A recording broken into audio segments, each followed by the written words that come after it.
Les objectifs de la Ville de Montréal pour ce soir, évidemment, c'est de vous renseigner le plus complètement possible sur le nouveau règlement qui porte sur la grille du frein, de répondre à toutes vos questions sur le dit règlement et de vous permettre d'appliquer le règlement en toute connaissance de cause.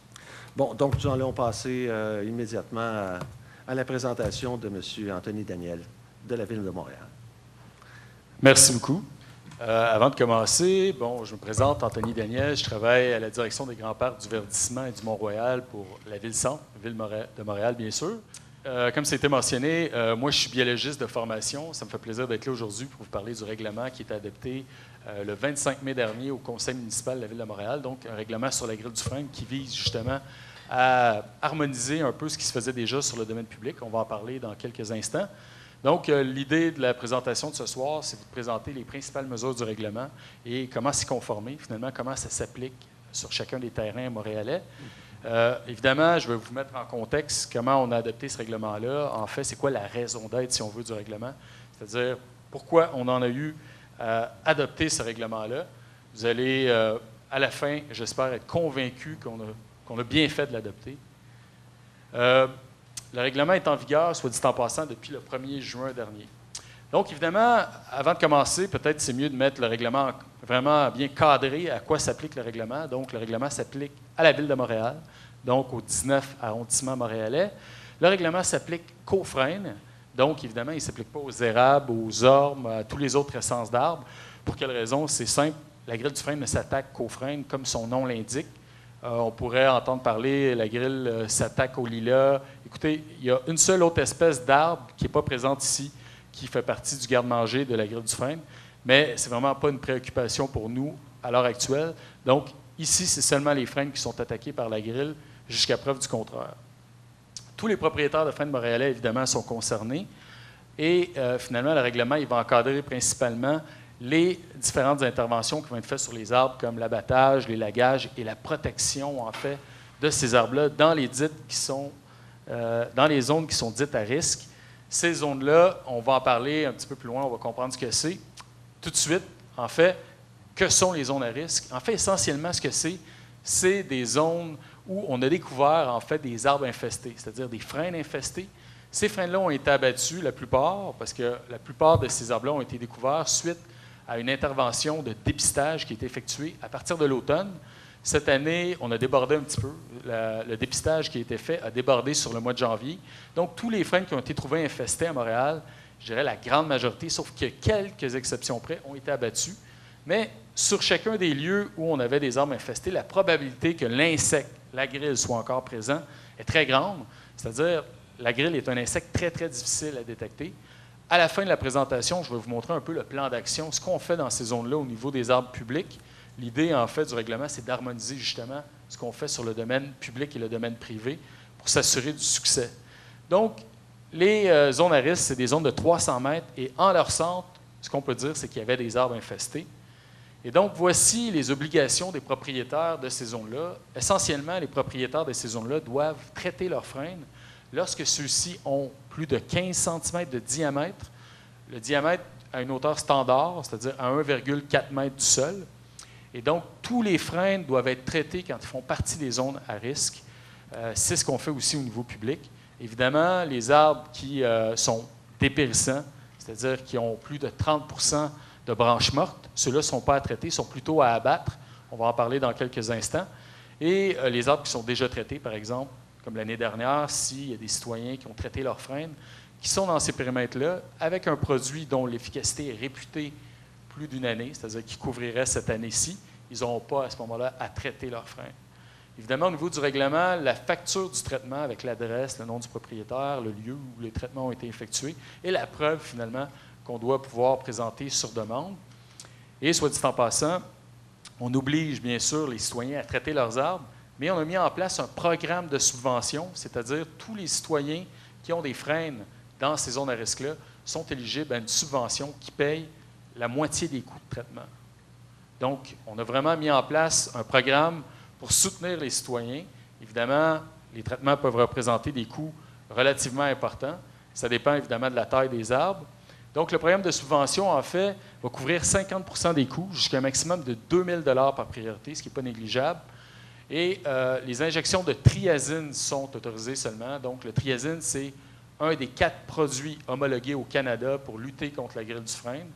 Jusqu'à maintenant, c'est celui qui est réputé le plus efficace scientifiquement, parce que les autres, certains d'entre eux, n'ont pas fait leur preuve directement sur la grille du frêne. Et la beauté de la chose, c'est que le triazine est le produit le moins toxique des 4. C'est-à-dire, le triazine est très, très, très peu toxique pour la santé humaine et même pour l'environnement, pour toutes les espèces non ciblées, que ce soit les oiseaux ou mammifères. En fait, on pourrait dire que le triazine est pratiquement plus toxique que le café qu'on boit chaque matin. Donc, c'est vraiment peu toxique. C'est un exemple souvent qu'on aime donner. Évidemment, le produit est injecté en plus aux arbres, donc les risques d'être en contact avec le produit sont très, très, très limités. Évidemment, pour être éligible à la subvention, il y a des conditions à respecter. On a mis en place un programme, on a mis en place une enveloppe d'1 million de dollars pour soutenir ce programme-là, donc pour financer 50 des coûts de traitement. En fait, il faut que le coût unitaire des traitements soit de 5 $ par centimètre maximal. Donc, je vous explique, c'est que normalement, quand on s'achète un traitement de triazine, on va magasiner une compagnie et ils vont nous charger un prix par centimètre de diamètre. Or, ce qu'on voulait à tout prix éviter, c'est que l'industrie, les entrepreneurs, par exemple, qui effectuent des traitements, mettent l'argent dans leur poche, l'argent de la subvention. On voulait que ça aille aux citoyens. Donc, on a mis un prix plafond, un prix de 5 $ par centimètre. Et donc, les citoyens sont remboursés à raison de 2,50 $ le centimètre, donc la moitié de ce que ça coûte. Donc, au bout du compte, en fait, les citoyens n'ont qu'à payer 2,50 $ par centimètre, plus ce que va coûter la taxe sur le 5 $ par centimètre de traitement. Donc, ça ressemble à ça, la subvention. Tous les détails sont sur le site Internet de la ville, ville.montréal.qc.ca/agril. Donc, très, très facile de trouver l'information. C'est déjà en ligne. La période des travaux, à partir dès maintenant, on peut faire les travaux. Généralement, c'est une période qui va couvrir du 15 juin au 31 août, au plus tard. Donc, c'est là qu'on va faire les traitements. Donc, les citoyens qui ont des freins doivent les traiter, mais évidemment, la Ville ne les abandonne pas, elle les soutient pour le faire. Donc, toutes les informations, comme je le mentionnais, sont sur le site Internet. Ce sont les entrepreneurs, détail très important au niveau de la subvention, qui vont faire bénéficier des citoyens qui veulent faire traiter leur arbre du rabais. Autrement dit, sur la facture, en fait, vous n'aurez pas à vous faire rembourser si vous faites traiter votre arbre. Vous devez simplement vous assurer que l'entrepreneur avec lequel vous faites affaire respecte les critères d'admissibilité. À partir de là, vous allez avoir le rabais qui va vous être consenti directement par l'entrepreneur et c'est l'entrepreneur lui-même qui va se faire rembourser, en fait, le rabais qui vous a été consenti par la Ville. Donc, c'est vraiment avec les entrepreneurs qu'on gère les questions.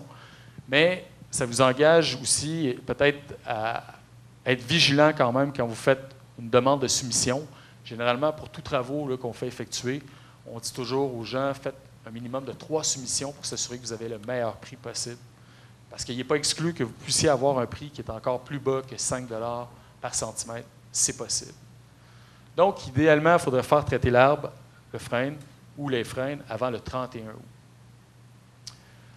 Obligation des propriétaires au niveau de l'abattage. Donc, au niveau des abattages, en fait, un permis d'abattage est requis pour tout frêne qui a 10 cm ou plus à la même hauteur, 1,4 m. Donc, en bas de 10 cm, un permis n'est pas requis. Mais si vous avez un frêne qui soit en arrière-cour, qui soit peu importe, qui a plus de 10 cm, ça prend absolument un permis. Soit dit en passant, le permis est gratuit. Et vous devez absolument faire abattre, en fait, tout frêne qui montre un dépérissement dont 30 % et plus des branches sont mortes. Il faut absolument le faire abattre avant le 31 décembre, idéalement. C'est la meilleure période, en fait, pour faire réaliser un abattage. Pourquoi? En hiver, souvent, c'est très difficile de le faire. Et à partir du 15 mars, dépendamment si on a un hiver qui est plus rigoureux, qui est plus long, en fait, on ne peut plus abattre les arbres. Pourquoi? Vous allez le voir, on va parler de gestion du bois. Un des facteurs les plus importants qu'on avait à contrôler pour lutter contre la grille, c'est le transport du bois de frêne, qui est le vecteur numéro 1 en Amérique du Nord pour la propagation de l'insecte. Donc, c'est vraiment un facteur clé au niveau du contrôle qu'on va exercer avec le règlement. On va en parler dans un instant. Donc, vraiment, les étapes à suivre, vous avez un frêne qui est dépérissant, S'il est dépérissant légèrement, vous pouvez toujours faire affaire avec un professionnel qui va vous donner l'heure juste. Est-ce que ça vaut la peine de le traiter ou pas? Si le frein est déjà infesté, vous avez la preuve qu'il est infesté, bien, ça fait partie des critères, en fait, d'abattage. Vous voyez, les critères ici, en fait, c'est que ce qu'il faut comprendre, c'est que ce n'est pas automatique. Si votre frein est sain, on ne peut pas vous donner un permis d'abattage parce que l'idée des efforts qui sont faits par la Ville, c'est de maintenir le plus longtemps possible la canopée des freins. Donc, de ralentir la mortalité, en fait, de ces arbres-là, de continuer à bénéficier des services écologiques rendus par ces arbres-là et de protéger les autres arbres aussi à proximité qui sont à la fois sur des terrains privés, à la fois sur des terrains publics. Donc, pour qu'un frein puisse obtenir un permis d'abattage, il faut qu'il soit mort, soit dépérissant avec 30% ou plus de branches mortes. Il faut qu'il soit affecté par un organisme ravageur de façon irréversible. La grille est un exemple. Ça pourrait être une autre maladie qui n'est pas présente en ce moment, qui pourrait se déclarer éventuellement.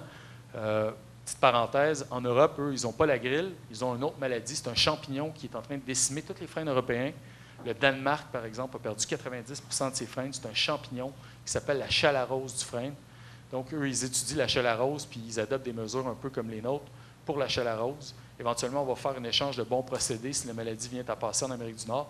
On n'espère pas. Donc, si votre frein présente des risques importants pour la sécurité des personnes ou risque de faire des dommages sérieux aux biens, ça, c'est tous des critères, en fait, qui permettent d'autoriser un permis d'abattage. Maintenant, les obligations de propriétaire au niveau de l'élagage. Abattage comme élagage, on peut faire les travaux en tout temps. Si un arbre, par exemple, est très dangereux, on n'a pas le choix de l'abattre en plein été, on va le voir un petit peu plus loin, c'est vraiment au niveau de la gestion du bois qu'il va y avoir un problème. La période idéale, c'est toujours pour les élagages aussi, entre le 1er octobre et le 15 mars, dans le cas des élagages, dans le cas des abattages, avant le 31 décembre, parce que c'est des plus gros travaux.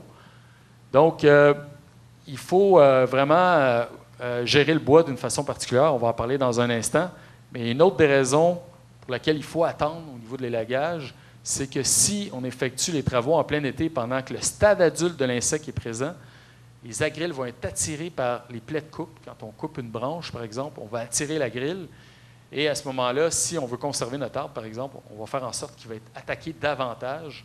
Donc, évidemment, la plupart du temps, on ne veut pas que notre arbre soit attaqué par la grille. Si on le fait élaguer, c'est pour l'entretenir. Donc, une raison de plus pour effectuer l'élagage après le 1er octobre.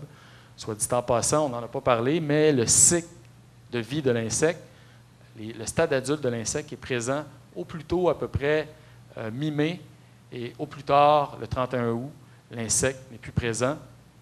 Donc, c'est la période là, critique. On s'est gardé un mois avant, un mois après. Donc, c'est pour ça que vous avez le 15 mars et c'est pour ça que vous avez le 1er octobre. C'est que tantôt, on va avoir des étés, par exemple, très longs.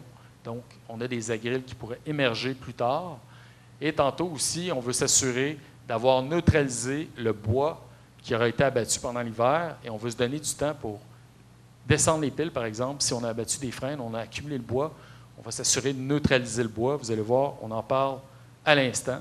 Donc, une autre des mesures très, très importantes du règlement, c'est vraiment la gestion du bois. Toutes les branches, les bûches, en fait, de frêne, doivent être transformées pour éliminer la grille. En fait, les techniques de transformation utilisées doivent soit détruire la grille ou soit détruire les parties de bois qui contiennent la grille. En fait, la grille du frêne s'attaque surtout à la partie superficielle du bois, donc les 2 premiers centimètres sous l'écorce. Donc, si on élimine cette partie-là, généralement, on peut faire des planches, par exemple, avec le bois de frêne. Par exemple, un citoyen pourrait décider très bien de vouloir faire un meuble avec son frêne qui n'a pas le choix d'abattre. Donc, à ce moment-là, il pourrait faire venir une compagnie qui va faire du sciage. Ils vont éliminer toutes les parties qui comportent de l'écorce. Ils vont les déchiqueter, par exemple. Ça pourrait être une technique de transformation conforme au règlement. Et ensuite, les planches, il n'y a plus aucun danger qu'elles contiennent de la grille parce que la grille ne se rend pas jusque-là. Donc, c'est quoi les mesures au niveau du bois? Il y a 2 périodes clés à se rappeler. Du 15 mars au 1er octobre. Ça, c'est la période dite à haut risque. Pourquoi à haut risque? Comme je vous ai mentionné tout à l'heure, l'insecte adulte qui peut voler, en fait, est présent pendant cette période-là. Donc, si on déplace du bois de frêne pendant cette période-là, on peut propager l'insecte et créer des nouveaux foyers d'infestation. Donc, c'est pourquoi Interdit de déplacer du bois pendant cette période-là, sinon on peut dissimer l'insecte à travers le territoire de la ville, créer des nouveaux foyers d'infestation. Et c'est justement ce qu'on essaie d'éviter de faire pour ralentir la mortalité de l'ensemble des frênes de la ville. Donc, le bois de frêne doit être soit transformé sur place ou soit entreposé sur les lieux de l'abattage jusqu'au 1er octobre, date après laquelle il peut être déplacé vers un site de transformation. Du 1er octobre au 15 mars, tous les résidus qui ne sont pas en fait transformés ne peuvent être conservés. Il faut absolument qu'ils soient transformés d'une quelconque façon. Donc, un citoyen, par exemple, ne pourrait pas les conserver chez lui comme bois de chauffage. C'est une des pires choses. Puis, même s'ils peuvent être déplacés à cette période-là, par exemple, je vous mets un cas de figure, vous avez un gros frêne, il est infesté, vous le faites abattre, vous ne chauffez pas au bois, mais votre beau-frère qui habite dans un autre arrondissement à l'autre bout de la ville, lui, il chauffe au bois, il veut votre bois, évidemment, et là, vous le transportez jusque là-bas, il va le faire sécher dans sa cour, avant de l'utiliser, évidemment, comme bois de chauffage. Et là, pendant 3 ans, la grille peut en émerger. Donc, il y a un nouveau foyer d'infestation qui vient d'être créé à cet endroit-là. Donc, ça, c'est un exemple concret pour lequel on ne peut pas garder le bois comme bois de chauffage. Il faut absolument qu'il soit transformé ou transporté vers un site de transformation qui peut être celui de la ville. Donc, il y a un formulaire que vous pouvez vous procurer comme propriétaire, que vous pouvez remettre à votre entrepreneur pour qu'il puisse déposer sans frais sur un des sites de la ville le bois de frêne qui aurait été prélevé sur votre terrain. Ou sinon, vous pourriez, par exemple, décider de faire affaire avec une entreprise complètement indépendante qui recycle le bois. Ils vont venir chercher le bois de frêne chez vous. Ils vont transformer en meubles. Ils vont déchiqueter toutes les parties qui peuvent contenir l'insecte. Vous pourriez, par exemple, faire un meuble avec votre bois. Vous pourriez faire d'autres usages. Tout est possible à ce niveau-là, pourvu que le bois soit transformé pour éliminer la grille, finalement. Où on peut trouver de l'information sur le règlement? Eh bien, c'est simple, on peut composer le 311, il y a des agents qui peuvent nous répondre. Sur le site Internet de la Ville, toutes les informations, tout ce que je pourrais vous dire ce soir est sur le site. Donc, le programme de subvention, les règles du règlement, le règlement lui-même que vous pouvez lire aussi, tout est sur le site de la Ville. Dans les bureaux Accès Montréal aussi, ils ont certaines informations. Donc, voici où trouver, en fait. Donc, on arrive maintenant, pourquoi un règlement sur la grille du frêne? Eh bien, la grille du frêne, pour vous mettre en contexte, je vais vous donner quelques statistiques rapidement. C'est un insecte exotique qui vient d'Asie du Sud-Est. Je n'ai pas fait l'introduction au départ, je la fais maintenant, parce que je pense que tous les gens qui sont venus ici sont venus pour entendre parler du règlement. Maintenant, pourquoi on a adopté un règlement? Eh bien, c'est vraiment un des plus gros problèmes qu'on n'a jamais eu au niveau de la forêt urbaine des villes en Amérique du Nord. En fait, aux États-Unis, là, pour 10 ans, là, on parle de 10 milliards de dollars de dommages parce que les villes ont énormément de frênes sur leur territoire. Donc, pour la ville de Montréal, c'est 300 000 frênes montréalais là, qui pourraient disparaître très, très rapidement en l'espace de 5 à 10 ans seulement si rien n'était fait pour contrer l'insecte. Donc, ça représente des millions de dollars. Là. De façon très conservatrice, là, si on se croisait les bras, on pourrait dire qu'en 10 ans, ça pourrait nous coûter 300 millions de dollars pour l'abattage, le remplacement de ces arbres-là. Ça, c'est une chose. Maintenant, la perte de ces arbres-là ne serait pas seulement liée au coût économique de l'abattage et du remplacement, mais tous les services écologiques rendus par ces arbres-là sont très, très importants. On parle de qualité de l'air, on parle d'îlots de chaleur en formation qui pourraient être créés si on perdait tous les frênes. On parle de rues là, qui sont complètement en frêne. On en a plusieurs à Montréal. Évidemment, on parle de changement de paysage très important. On parle de consommation d'eau potable qui pourrait être augmentée. On parle de valeur foncière des bâtiments là, qui pourrait en être affectée, donc une perte de 1 à 15 %. Ça a déjà été calculé, dépendamment des quartiers. Évidemment, une diminution de la qualité de vie des citoyens est à prévoir. Donc, c'est vraiment un impact colossal sur la ville. La ville a mis sur pied un plan d'action en 2012, en fait, pour lutter contre cet insecte-là qui a été détecté sur notre territoire en 2011. Donc, très rapidement, on a mis en place, en fait, notre programme qu'on avait déjà préparé à l'avance. Et ce programme-là, en fait, je vous le décris rapidement, là, je vous décris les interventions clés. La première, en fait, c'est le dépistage. À chaque année, depuis 2012, on a fait environ 2000 à 2500 dépistages sur le territoire de la ville pour trouver les arbres infestés, évidemment, les éliminer, les neutraliser pour ralentir la grille. Il ne s'agit pas ici d'éradiquer l'insecte. On sait très bien qu'on ne peut pas éradiquer l'insecte. il y a des frênes, bon an, mal an, qui vont être perdus chaque année par l'insecte. L'idée, là, c'est qu'on pourrait perdre des milliers de frênes très, très rapidement ou étaler, en fait, cette perte-là sur un grand nombre d'années pour remplacer graduellement ces arbres-là, maintenir leur service écologique, baisser ce que ça va coûter en termes d'abattage, remplacement. C'est vraiment ce qu'on cherche à faire ici. Donc, si vous voulez avoir des exemples, il y en a plein maintenant. Vous pouvez aller à Laval, à Longueuil, Saint-Lambert, vous allez voir, là, la catastrophe commence là, ici. Si vous voulez vraiment la catastrophe, vous pouvez aller à Carignan, la première place au Québec où la grille a été découverte. Ou si vous allez à Ottawa-Gatineau, là, vous allez voir, c'est l'apocalypse. Tous les frênes morts, là, on peut les voir en plein été, même en hiver. En fait, ils sont écorcés souvent par les pics-bois. On peut les voir aussi en hiver parce qu'ils ont des trous. Les pics-bois se nourrissent des larves. Malheureusement, ce n'est pas suffisant pour offrir un contrôle à la grille. Ceci étant dit, c'est vraiment ce qu'on cherche à éviter à Montréal. L'hécatombe, c'est-à-dire avoir des milliers de frênes à abattre en peu de temps. On cherche à étaler, en fait, ces remplacements-là et on cherche à protéger cette canopée-là, en fait, qui nous est chère à cause des services qu'elle offre. Donc, une fois qu'on a trouvé les arbres qui étaient infestés, c'est simple, on va les abattre et on va neutraliser le bois. Donc, on va chercher à abattre au maximum les frênes qu'on va découvrir, en fait, qui sont infestés. Ce qu'on cherche surtout, là, c'est les épicentres d'infestation. En fait, la comparaison simple, c'est comme des feux de forêt. On pourrait avoir des petits feux très faciles à éteindre. Et tantôt, on a plusieurs arbres infestés à certains endroits, des gros feux. C'est surtout les gros feux qui nous importent, parce que les petits feux, probablement qu'il y en a qui ne sont pas détectés encore. Tantôt, ça va nous prendre une année ou deux. Mais sur la grande majorité des arbres qui ont été découverts jusqu'à date, on a une certaine avance. En fait, de tous les arbres qui ont été abattus à cause de la grille, là, je vous dirais qu'il y a peut-être 20 des arbres qu'on aurait pu voir des symptômes après leur abattage. Mais la technique de dépistage qu'on utilise est très, très efficace. Elle nous permet souvent de découvrir l'insecte avant même que les symptômes apparaissent sur l'arbre. Donc, des arbres là, qui étaient vraiment amochés, là, vous seriez passé à côté et vous auriez dit « Oui, c'est vrai, cet arbre-là est attaqué. » On le voit, c'est 20 de tous les arbres qui ont été abattus. Et jusqu'à maintenant, là, on parle d'environ 400 arbres infestés seulement qui ont été découverts à Montréal. Donc, on a une longueur d'avance sur plusieurs villes qui, malheureusement, n'ont pas eu cette chance-là de pouvoir intervenir en amont. Et là, évidemment, pour que la stratégie soit efficace, le règlement vient compléter ce qui se fait sur le domaine public. Donc, c'est les mêmes interventions, vous allez voir. Donc, la gestion du bois, évidemment, on l'a fait. Tous les arbres qui sont abattus sont neutralisés. On élimine, en fait, tous ces résidus de bois-là qui pourraient provoquer d'autres foyers d'infestation. Donc, évidemment, dans le temps, on va chercher à valoriser davantage les arbres qui sont abattus. Mais pour l'instant, la majorité des arbres là, qui ont été abattus, il n'y a pas grand-chose d'autre que le déchiquetage qu'on aurait pu faire.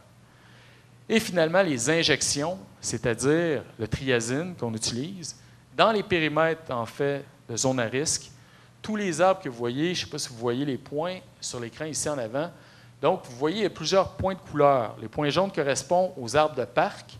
Le point rouge, c'est les frênes infestés qui ont été découverts. Il y en a 2 ou 3 à cet endroit-là. Ici, c'est une image qui vient de l'arrondissement de Saint-Laurent. Vous avez les frênes de rue qui sont en bleu. Et vous avez les frênes en violet, en fait, qui sont les frênes privés. Donc, depuis 2002, on applique cette stratégie-là. On fait une barrière tampon parce qu'au niveau scientifique, en fait, c'est un des moyens les plus efficaces de baisser les populations d'agriculteurs du frêne, de ralentir, si on veut, l'infestation. En fait, on utilise une approche qui s'appelle SLAM, qui a été développée par 2 universités américaines, 2 agences fédérales américaines, en partenariat aussi avec une agence canadienne. Donc, cette stratégie-là, SLAM, ça veut dire Slow Ash Mortality. L'idée, c'est de ralentir la mortalité des frênes.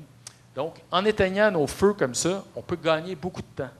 Et ce temps-là qu'on gagne, c'est des arbres qu'on peut sauver. Évidemment, ce n'est pas seulement des arbres dans les périmètres à risque qu'on va traiter. On va traiter d'autres arbres aussi qu'on veut garder à long terme. Donc, les citoyens, par exemple, qui ne seraient pas dans les zones à risque peuvent se poser la question, moi, je ne suis pas dans une zone à risque, est-ce que je dois traiter mon frêne? Évidemment, vous n'êtes pas obligé de le faire parce que le règlement ne vous oblige pas à le faire.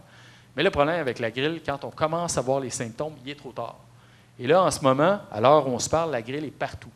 Tous les villes et les arrondissements montréalais sur l'île sont en train de la trouver. Même les derniers, là où on ne l'avait pas trouvée, par exemple, la ville de Beaconsfield, vient juste de détecter la grille, ça fait 10 jours. Là. Ils l'ont détectée sur des pièges. Fait qu'on peut dire que la grille là, est en petite quantité un peu partout. Donc, elle pourrait éventuellement décimer un arbre et quand on va s'en rendre compte, dès que vous voyez les symptômes, il est trop tard pour penser traiter l'arbre.